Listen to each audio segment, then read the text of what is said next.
হাত ছেড়ে দেওয়া। হাদিস বুখারীর মাপের নয়, তবে হাদিস সহিহ না। ওই বুকে হাত বাঁধা মানে কিছু হুজুর বলতেই পারে যে হাত বুকে বাঁধা বা নিচে হাতের কোনোটাই হাদিস ওই মাপের সহিহ নয়, কেউ বলতে পারে। তাহলে ও কি করবে? যার কারণে সহিহ বলেই আগাতে হবে, আর না হলে জয়ীফ বলেই আগাতে হবে। বলতে হবে যে বুকের উপরে বাঁধাগুলোই জয়ীফ আর নিচের গুলোই সহিহ, আর না হলে বলতে হবে উপরগুলোই সহিহ নিচের গুলোই জয়ীফ, আর না হলে মালিক মত আল্লাহ আকবর বলে ছেড়ে দিতে হবে। ছেড়ে দেওয়ার কোনো হাদিস নেই, তা হাদিস জয়ীফ কাজে আমল করব কেন? এই তো যাক, তাহলে ইন্নি ওয়াজ্জাহাতু ওয়াজহিয়া যায় নামাজের কোনো দোয়া নেই, কোনো নিয়ত নেই। অজুর পরে দোয়া পড়ার পরে আল্লাহ আকবার বলার পূর্বে কোনো শব্দ নেই, আল্লাহ আকবার বলার পূর্বে বিসমিল্লাহ নেই। আল্লাহ আকবার এত পাওয়ারফুল শব্দ যে বিসমিল্লাহ তার আগে ঢুকতে পারবে না। এখানে বিসমিল্লাহ নেই, এখানে আল্লাহ আকবার একবারে সরাসরি ডাইরেক্ট। আল্লাহ আকবার বলে বুকে হাত বেঁধে সানা শেষ হয়ে গেলে আউযু বিল্লাহি মিনাশ শাইতানির রাজিম বিসমিল্লাহির রহমানির রহিম পূর্ণ। তারপরে সূরা ফাতিহা। সূরা ফাতিহা পড়তেই হবে এই জন্য যে পৃথিবীতে যারা হাদিস শাস্ত্রে বড় মানুষ, যাদের কলম আমরা সামনে রেখে চলছি পৃথিবীতে, তার সবচেয়ে বড় মানুষ হলেন ইমাম বুখারী।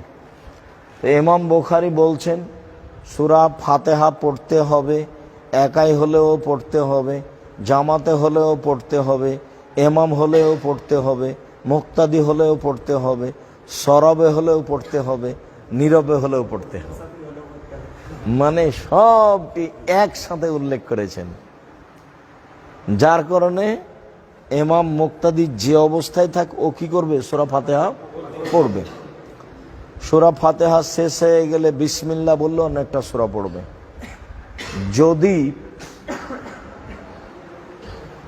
সানার পরে কোনো সূরার মাঝামাঝিতে গিয়ে পড়া শুরু করে, তাহলে আউযুবিল্লাহ বলতে হবে, বিসমিল্লাহ নয়। বোঝা গেল না? সূরা মাঝখান থেকে পড়তে হলে বিসমিল্লাহ লাগানো যাবে না, আউযুবিল্লাহ পড়তে হবে। আউযুবিল্লাহ সব জায়গাতেই, শুরুতে হোক আর মধ্যে হোক আর যেখানে হোক, মানে আউযুবিল্লাহ ছাড়া চলা যাবে না। আউযুবিল্লাহ পড়তে হবে আর বিসমিল্লাহ পড়তে হবে যদি সূরার প্রথমে আমার পড়া শুরু হয় তাহলে। যেমন ফাতিহা হচ্ছে না, আর একটা পড়া শুরু হচ্ছে, তখন আমি কি পড়ব? আর একটা, তখন বিসমিল্লাহ। আর যদি মধ্যে থেকে আসে তখন এখন কিছুই নাই, আমি যে আউযুবিল্লাহ প্রথমে পড়েছি আর লাগবে না, কাজে কিছু নয়, মধ্যে থেকে শুরু করে দিতে হবে। আর একটা চট করে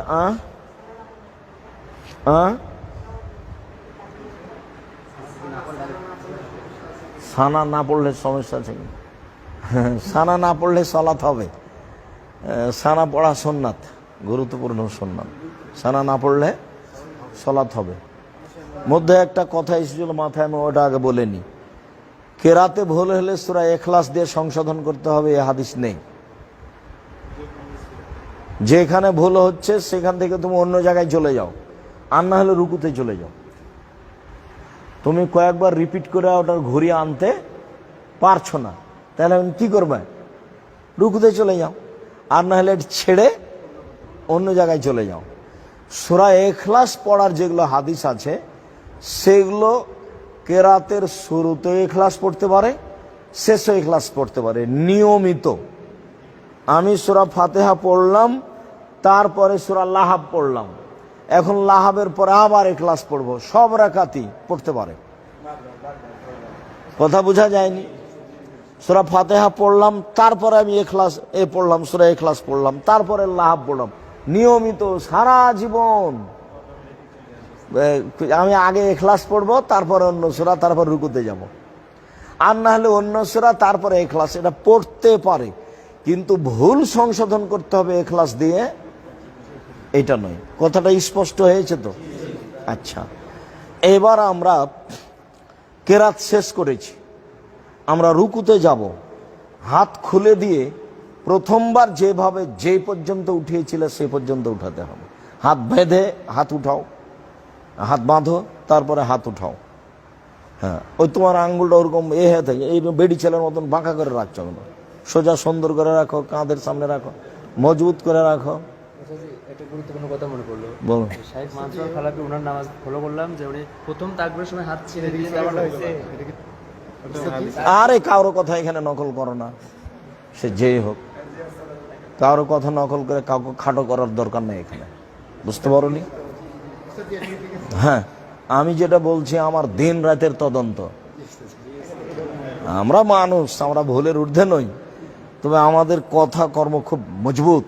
ভুল থাকতে পারে কোনো জায়গাতে, কেন আমরা তো আর ফেরেশতা নই। তবে দিন রাত আমরা এটাই করি। আচ্ছা, এবার ছেড়ে দিয়ে রুকুতে যেতে হবে। আমি রুকুতে যাওয়ার আগে কথা বলিনি, এমনভাবে পিঠ সোজা করতে হবে, লম্বা হাঁটা যেন ওরা সোজা হয়ে থাকে, এইরকম যেন না থাকে, এইরকম যেন না হয়ে থাকে। আর কোমর থেকে সামনের ওজন হাতের উপরে থাকবে, হাতের আঙ্গুলগুলি খোলা খোলা থাকবে, মাথাটা এরকমও হবে না, মাথাটা এরকমও হবে না। আমি আগে দেখিয়ে দিই।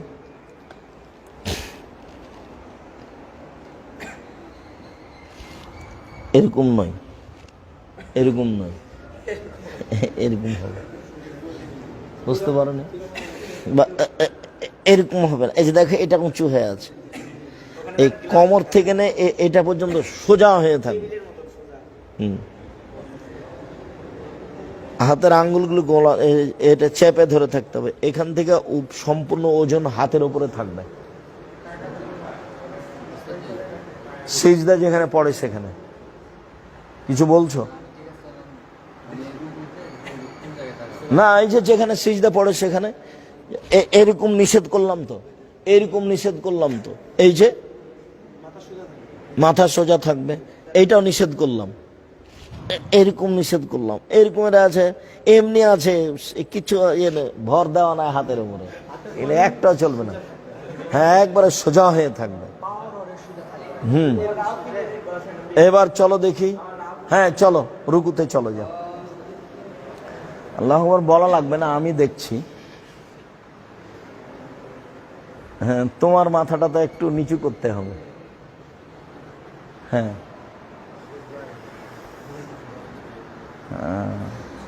ঠিকই আছে, থামো, এভাবেই থাকো।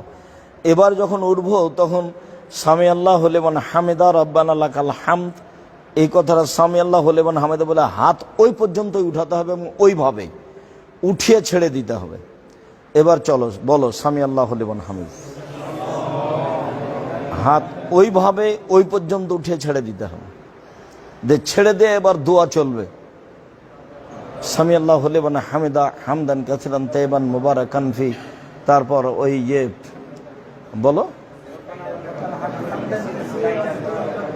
মিলা সমত মিলা রাজুল বাইনাহুম ইলা মা শাইতা মিন শাইইন বাদ, ওই যা আছে সব মুখস্থ করে নিতে হবে। তোমাদের কাছে তো আছে সব,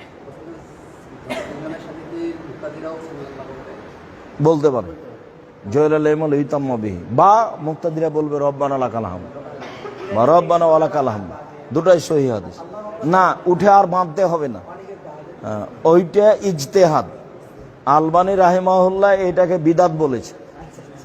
তো মানুষ মদিনা থেকে পড়ে এসে বাঁধছে কেন? ওটা হলো শেখ আব্দুল্লাহ বিন বাজের ফতোয়া। এই জন্য মানে জন্মসূত্রেই মদিনা বিশ্ববিদ্যালয় মানে একটু আলবানির সাথে একটু কি করতে হবে, একটু বিরোধিতা হিসেবে চলতে হবে।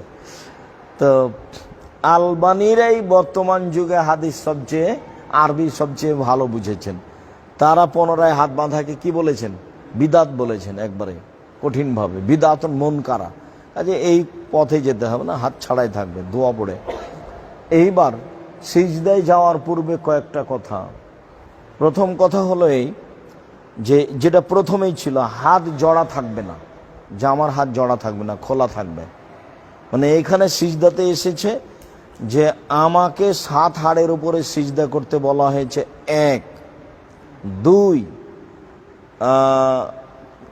মাথার চুল এবং হাতের কাপড়কে গুটাতে নিষেধ করা হয়েছে। তো মাথার চুল সাধারণত যদি বেনি গাঁথা থাকে, খোপা বাঁধা থাকে, তাহলে বেনি গাঁথা থাকতে পারে, খোপা বাঁধা থাকলে খুলে দিতে হবে মহিলাদের। কেননা চুলও সিজদায় যায়, কাপড়ও সিজদায় যায়, পাঞ্জাবিও সিজদায় যায়। টাকনোর নিচে আছে বলে নিচে ভাঁজ করা যাবে না। যদি প্যান্ট উপরে উঠায় দাও তো ভাঁজ কোথায় করতে হবে? উপরে। হ্যাঁ, কেন? ওটা তো সিজদায় যাচ্ছে, তুমি ওটা ভাঁজ করলে কেন? যদি ভাঁজ করা লাগে প্যান্ট উপরে তোলার জন্য, তাহলে কোথায় করতে হবে? কোমরে। কোমরে করতে হবে, নিচে নয়। আচ্ছা, তারপরের কথা হলো এই নাক কপাল দুটাই মাটিতে লেগে থাকবে। আগে নাক পরে কপাল এগুলো কথা নয়। যেই আগে যাক, নাক যাক আর কপাল যাক, মাটিতে দুটাই লেগে থাকবে। আচ্ছা, এরপরে হলো যে স্বাভাবিক সিজদার চেয়ে 8-10 আঙ্গুল আগিয়ে কপালটা রাখবে। কেন? এখনো পিঠটা লম্বা হতে হবে, হাতটা রুকুতে যেভাবে হাতটা সোজা ছিল, সিজদাতেও সেভাবে কি হতে হবে? হাতটা একবার সোজা হতে হবে। আর আঙ্গুলগুলি জমা হয়ে কানের পাশে থাকবে, কোনোই দুটা এভাবে উঠে থাকবে সম্ভবপর। একাই থাকলে তো পূর্ণ থাকবে, জামাতে থাকলে উঠার চেষ্টা করতে হবে, যেন বগলের নিচ দিয়ে ছাগলের বাচ্চা পার হয়ে যেতে পারে। পুরুষ নারী সবার একই ব্যাপার। তো যেহেতু মাঝহাবিরা অনেক হাদিসে বলে বানিয়ে নিয়েছে, কাজে তাদের কাছে একটা না একটা কৌশল আছে, হাদিসও আছে। এবার চলো সিজদাই যাই। হ্যাঁ, আগে হাত দাও, আগে হাত দিয়ে সিজদায় যাবে, আগে পা নয়। এটা একটা কথা থেকে গেছে যে আগে হাত না আগে পা, মানে হাঁটু না পা, আগে হাত যাবে, এটাই ঠিক। হাঁটু নয়। নাক কপাল একসাথে লেগে থাকবে। এই তুমি হাতখান ওখানে রেখেছো কেন? কানের পাশে রাখো। হাত পিছু সরে নিয়ে যাচ্ছ কেন? কানের পাশে রাখো না, হাত দুটা কানের পাশে রাখো। তুমি কথা বুঝো না নাকি? হাত দুটো আরো আগাও। ও তো বুঝলো না। হ্যাঁ, হাত দুটা কানের পাশাপাশি নিয়ে আসতে হবে, আর পা দুটা জমা ধরে থাকবে। আর বায় হাকিওয়ালা বাপ বেঁধেছে, পা জমা ধরে থাকবে, দুই পায়ে গোড়ালি সহ দুই পায়ে একসাথে জমা ধরে থাকবে। এবার উঠো, বাম পায়ের পাতার উপরে বসো, বাম পায়ের পাতার উপরে বসো। দেখো, এ হলো বাম পায়ের পাতার উপরে বসো। আর ডান পায়ের গোড়ালিটা না, বৃদ্ধাঙ্গুলটা কি হবে? বাঁকা হয়ে থাকবে। সবাই ওভাবে বসেছ? দেখি।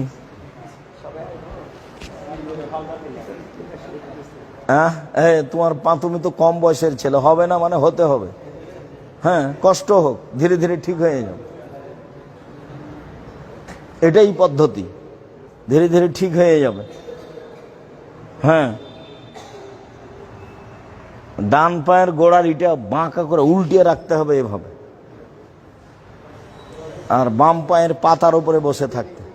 হ্যাঁ, ঠিক আছে, এটা ঠিক আছে। হ্যাঁ, না, সিজদাটা আমি দেখিয়ে দেব। আগে হাত যাবে, যেভাবে সুবিধা হয়। এই যে নাক কপাল আগে পিছে কথা নয়, তখন তো বারবারই বললাম। মানে নাক কপাল মাটিতে লেগে থাকবে দুটাই। কি বলতে গেলে ওটা সমস্যা নেই, যাবে, হাত আগে রাখবে। এখন একবারের জায়গাতে 5 বার হোক না কেন, কিন্তু হাত দুটো যে কানের পাশে দাঁড়াবে। এই যে, তাহলে এটা সহজ হবে, বা এটা সহজ হবে। কানের পাশে থাকবে। ওই যে ওই ছেলেটা, কাকে যেন বারবার বলছিলাম, তুমি হাতখানা আগে নিয়ে যাও না কেন? সবসময় এভাবে থাকছো কেন? এভাবে থাকছো কেন? হ্যাঁ, যতটুকু সম্ভব। না না, অত লম্বা না।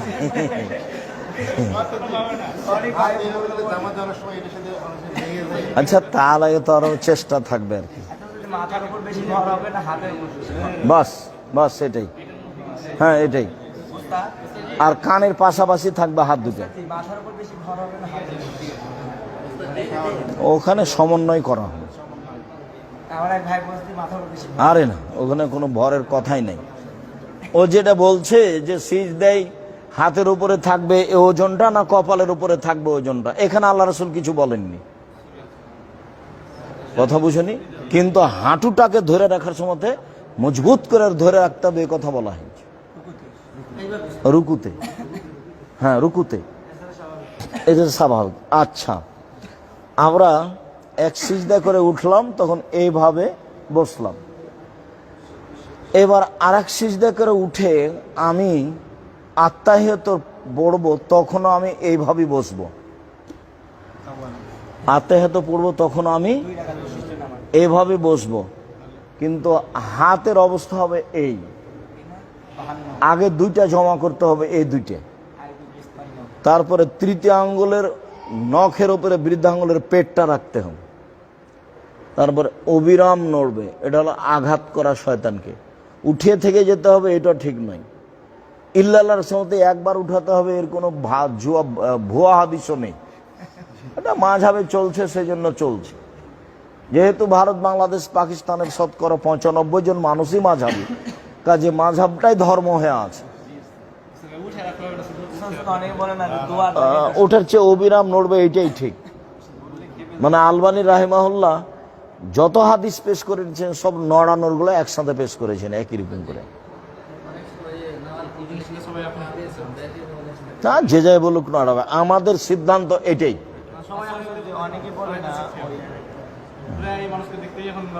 হ্যাঁ হ্যাঁ, কি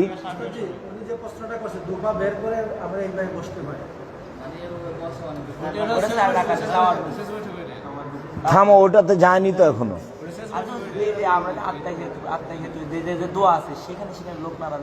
আচ্ছা, একবার সিজদা করে উঠে দোয়া আছে, খুব সাবধান থাকতে হবে। একবার সিজদা করে যাই আবার চলে আসা হবে না, সিজদায় থাকতে হবে। সুবহান রাব্বিয়াল আলা, সুবহান রাব্বিয়াল আলা 8 বার 10 বার বলার চেষ্টা করতে হবে। যায় আসলে ওটা সালাত কবুল হবে না। হ্যাঁ, আচ্ছা। তারপরে দুই সিজদার মাঝের দোয়া পড়ার পরে স্বাভাবিক গতিতে আবার যেতে হবে।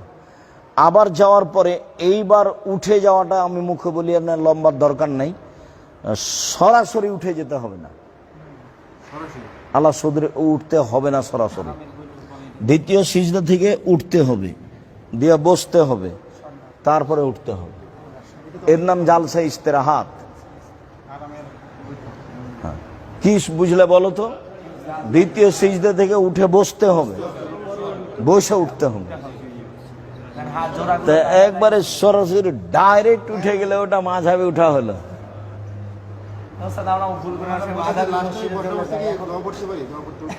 না, কোনো দোয়া নেই। বসাটা প্রমাণ হতে হবে, রিল্যাক্স। দ্বিতীয় সিজদা থেকে উঠে একটা রিল্যাক্সে বসে উঠতে হবে। আরে না, কারোর কথা বলতে হবে।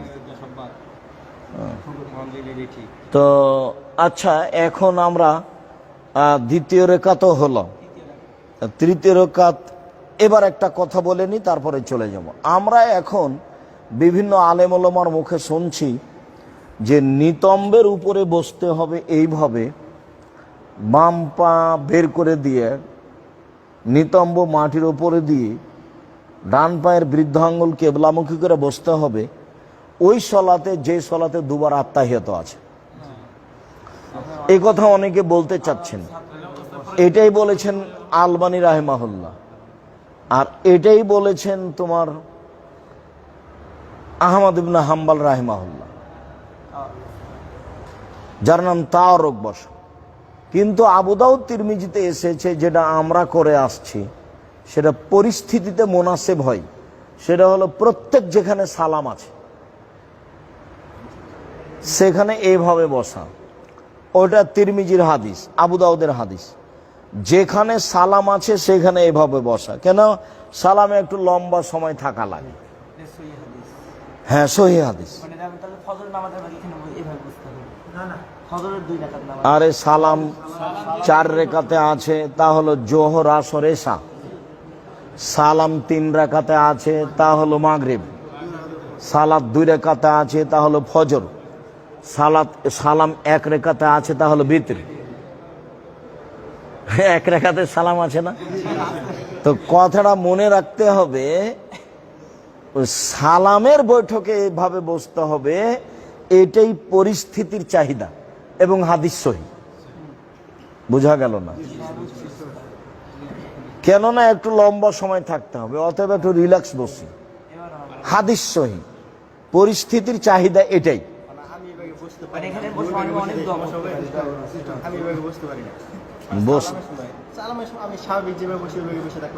কেন থাকবে? বসতে হবে। তো হাত পা ভাঙা আছে নাকি? হাত পা ভাঙা থাকলে সেটা ভিন্ন কথা।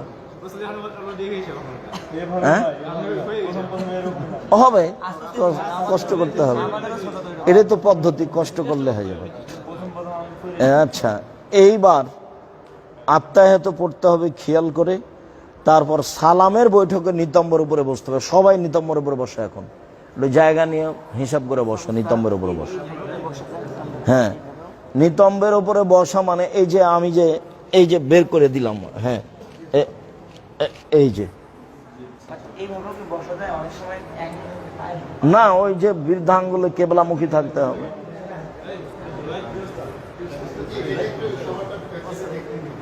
হ্যাঁ, চলো দেখি। আচ্ছা, সবাই বসো তো দেখি নিতম্বের ওপর, আমি একটু পিছন দিকে যাই। হ্যাঁ, বসো তো দেখি। হ্যাঁ, নিতম্বের ওপরে বসো।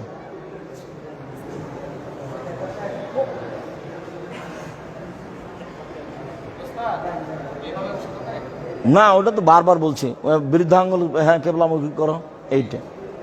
কষ্ট হোক খানিক, ঠেলা পাও খানিক। হ্যাঁ, না না, পায়ের উপরে বসতে হবে না, ওটা হাদিসে এসছে নিতম্বের উপরে বস। ঠিক আছে, হাদিসে এসেছে এইটার উপরে, নিতম্বের উপরে বসা, বাস ওইভাবেই যেতে হবে, ওটাই হিসেব। চলো দেখি সামনে। হ্যাঁ হ্যাঁ হ্যাঁ, ওটাই। আচ্ছা, এইবার হাত হাঁটুর ওপরে, হাঁটু বরাবর না, ওরকম না। হ্যাঁ হ্যাঁ, এরকম। এখন তো আর হাঁটু চেপে ধরে রাখার প্রয়োজন নেই, কাজে হাতকে তার স্বাভাবিক গতিতে রাখতে হবে। বাম হাতের আঙ্গুল জমা জমা থাকবে, আর ডান হাতের আঙ্গুল এভাবে অবিরাম নড়তে থাকবে। প্রথমে আত্তাহিয়াত, তারপরে দুরুদ, তারপরে দোয়ায়ে মাসুরা, তারপর নিজের প্রয়োজনের কোনো দোয়া, সেটা যেটাই হোক।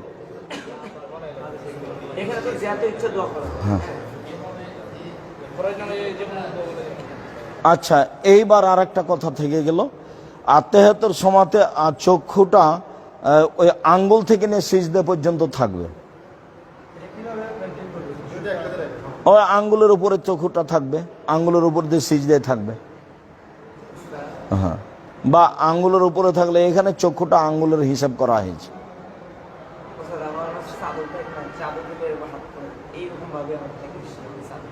আর চাদরের সময় একটু ঢাকা পড়লে তাতে কি আছে, চাদরের উপরে গতিটা থাকবে, আঙ্গুল হয়ে সিজদা পর্যন্ত। সব সময় চোখের দৃষ্টি সিজদার স্থানে, রুকুতে থাকলে, আত্তাহিয়াতে থাকলে, যেখানে তাশাহুদের সময় আঙ্গুলের উপরে থাকবে, তাশাহুদের সময় আঙ্গুলের উপরে থাকবে। হ্যাঁ, ঠিক আছে।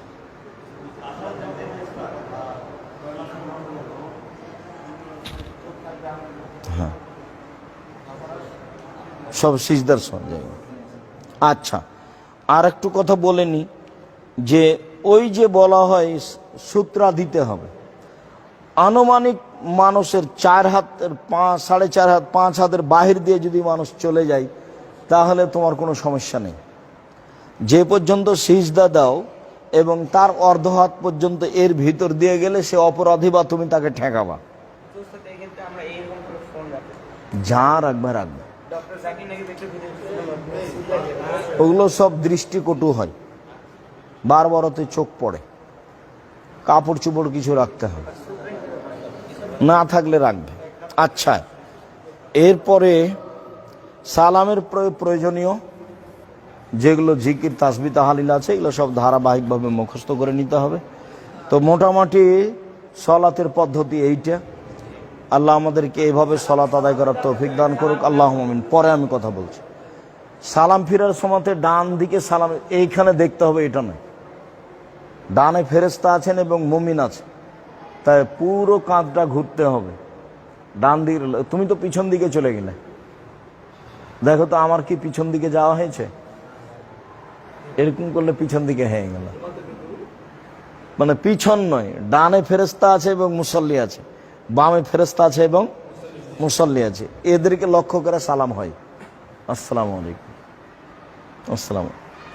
এটা নয়, এটা নয়। পিছনে তো আর ফেরেশতাকে হিসাব করা হয়নি, পিছনে মুসল্লিকে হিসাব করা হয়নি। আচ্ছা, এবার কথা আমি শুনছি। হ্যাঁ, আচ্ছা, এবার চলে আসো সামনে।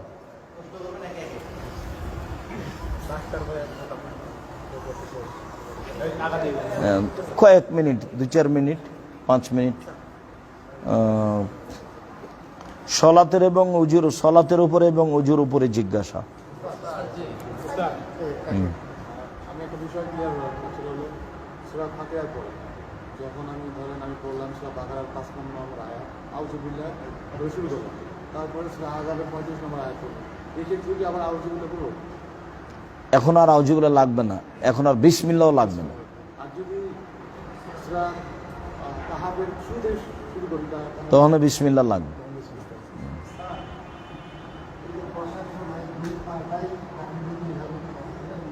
না, ওটাকে কেবলামুখী করে রাখতে হবে, এই বৃদ্ধাঙ্গুলটা। ওটা তো কয়েকবার বললো, ওগুলো তো নাগালের বাইরে থাকছে, ও তো হাতে পাবে না, মানে ও তো বৃদ্ধাঙ্গুলই যথেষ্ট। সব সময় চোখ খোলা থাকবে।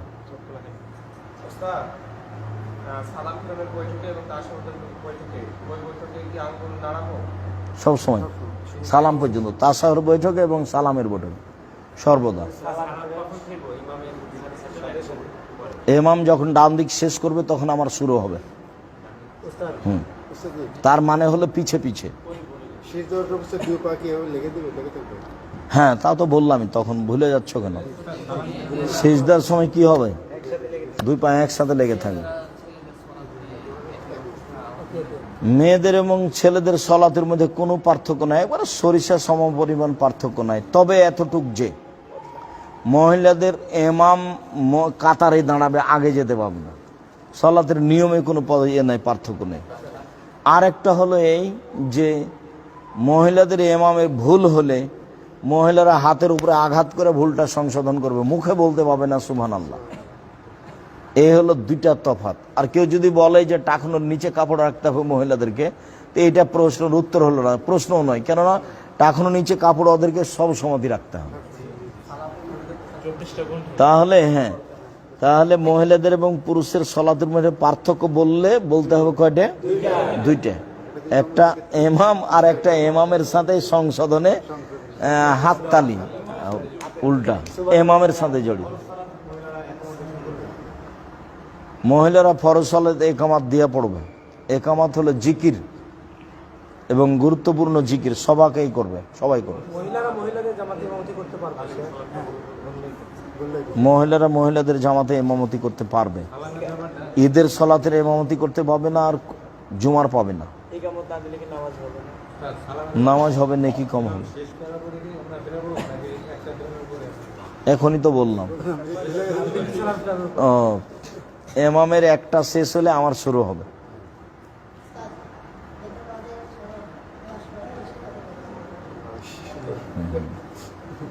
ওটা হাতটাকে মুখের উপরে বলা হয়েছে।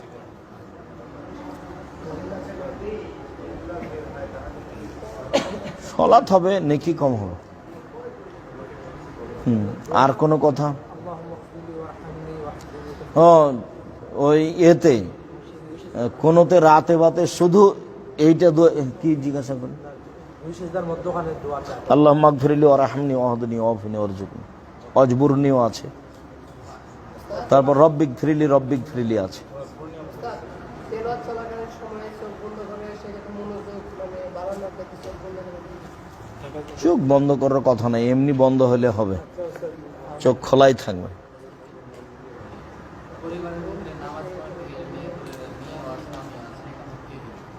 পুরুষে দিবে, স্বামী স্ত্রী সালাত আদায় করছে, স্বামী একামত দেবে, স্ত্রী দিতে পারবে না।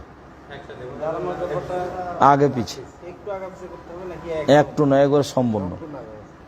একটু আগে পিছে হতো হানাফিদের কাজ এটা, ওরা ওদের সাথে ইমামের সাথে একটু ইমামকে আগে রেখেছে, দেখনি কোনো সময় চোখে পড়েনি। বিয়ের পরে যে সালাত আদায় করে ওক্ষেত্রে তো দুই রাত দুই পাঠে দেবে বিয়ের হ্যাঁ, মুখামুখি পিছাপিছি সরাসরি।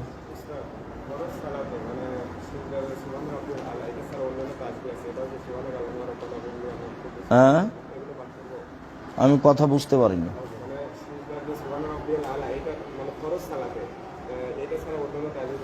কত দোয়া আছে, সব সিরিয়াল দোয়ার বইয়ে দেওয়া আছে। আচ্ছা, আমি আপাতত কথা শেষ করছি, তোমাদের এখন কোনো কাজ আছে নাকি?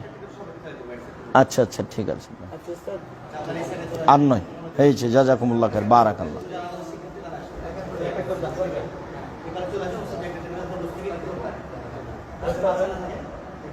আমি আসবো ওখানে না, আমার এখান থেকে নিবে? আচ্ছা আচ্ছা, থামো থামো একটু, কি কি দিচ্ছ?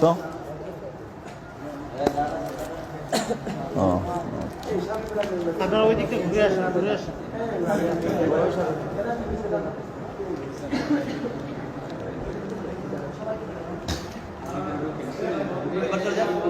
এই পারে চলে যাও।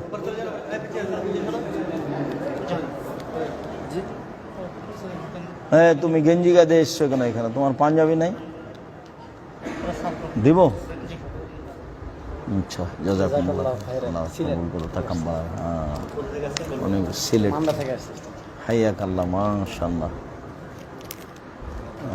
কোথা থেকে? ব্রাহ্মণবাড়ি। আচ্ছা, বারাকাল্লাহ।